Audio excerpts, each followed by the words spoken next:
Le vrai faux de l'info de la matinale avec vous, Laurent Guimier. Bonjour. Bonjour Thomas. Vous vous demandez ce matin, et nous avec vous d'ailleurs, si le oui. gouvernement a été trop optimiste en arrivant au pouvoir il y a un an. Évidemment, on est dans la lignée de ce qui vient de se passer à l'antenne avec Pierre Moscovici, parce que l'opposition dit, Éric Woerth en tête, c'est l'ancien ministre du budget, que le gouvernement de Jean-Marc Ayrault s'est trompé à peu près il y a un an dans toutes ses prévisions économiques.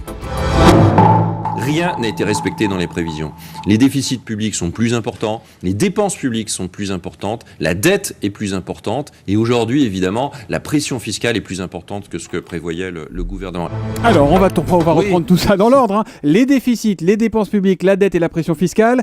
Éric Woerth nous dit que le gouvernement s'est trompé dans toutes ses prévisions. Est-ce que c'est vrai ou est-ce que c'est faux, Laurent ? Sur ces 4 prévisions, c'est vrai. Le déficit du budget de l'État d'abord, prévision initiale pour 2013 et d'ailleurs Pierre Moscovici l'a dit il y a un instant, 3% de déficit et puis l'objectif a été révisé à 3,7. Ça, c'était l'objectif.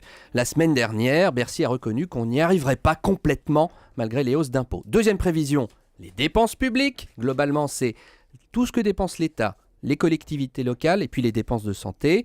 Paris avait prévu que ces dépenses atteindraient 56,9% du produit intérieur brut. C'était un record. Eh bien, record battu. On est maintenant à 57,1%. C'est donc plus que ce qui avait été prévu il y a un an. Et du côté de la dette, alors c'est pareil, les prévisions ont été déjouées ? Oui, il y a pile un an, le gouvernement avait prévu que la dette publique, donc dette de l'État, plus des collectivités locales, plus des administrations de santé, s'élèverait à 91,3% de la richesse nationale. C'est beaucoup. Et bien là encore, troisième fois, prévision enfoncée, ce sera 2 points de plus, on l'a appris cette semaine.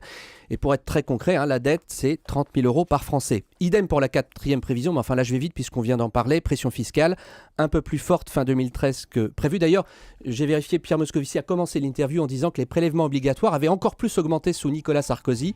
Effectivement, de 2007 à 2012, ils ont beaucoup augmenté. Donc là-dessus, Pierre Moscovici a raison.